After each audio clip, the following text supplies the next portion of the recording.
আসসালামু আলাইকুম। রাজশাহীতে সবথেকে কম দামে ইফতার প্যাকেজ যেখানে পাওয়া যায় সেখানে আজকে ইফতার করেছিলাম আমি এবং আমার ফ্রেন্ড মোস্তাফিজুর। আসলেই ভাবতেই অবাক লাগে, রাজশাহী শহরে এতগুলো রেস্টুরেন্ট আছে বাট কোথাও আমি এত কম খরচে ইফতার দেখিনি। এখন দামে কম হলে অনেকে ভাবতে পারেন মানে ভালো হবে না, বাট এখানে গুণগত মান অনেক ভালো ছিল। প্যাকেজগুলোতে যা যা ছিল সবগুলো খেতে ফ্রেশ এবং টাটকা ছিল, সাথে শরবত পাওয়া গেছিলো।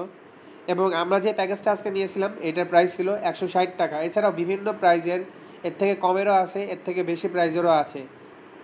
অনেক রকম প্যাকেজ আছে। দেখতে পাচ্ছেন রেনবো ফুড ক্যাফে, এটা রাজশাহীর থিম ওমর প্লাজায় অবস্থিত। এখানে যদি ইফতার করতে যান, বিশেষ করে শুক্রবার শনিবার এগুলো দিনে অনেক ভিড় থাকে। যে কোনো দিনেই ইফতার করতে গেলে কমপক্ষে 30 মিনিট আগে গিয়ে জায়গা বুকিং করে বসে থাকবেন। দেখতেই পাচ্ছেন রেনবো ফুড ক্যাফে রাজশাহীর থিম ওমর প্লাজার ফুড কোর্টে অবস্থিত। এখানে আরও অনেক ধরনের ফুড পাওয়া যায় যেগুলোর প্রাইস অনেক কম। এই যে নাম্বার দেখিয়ে দিলাম, চাইলে ফোন দিয়ে বুকিং করতে পারেন।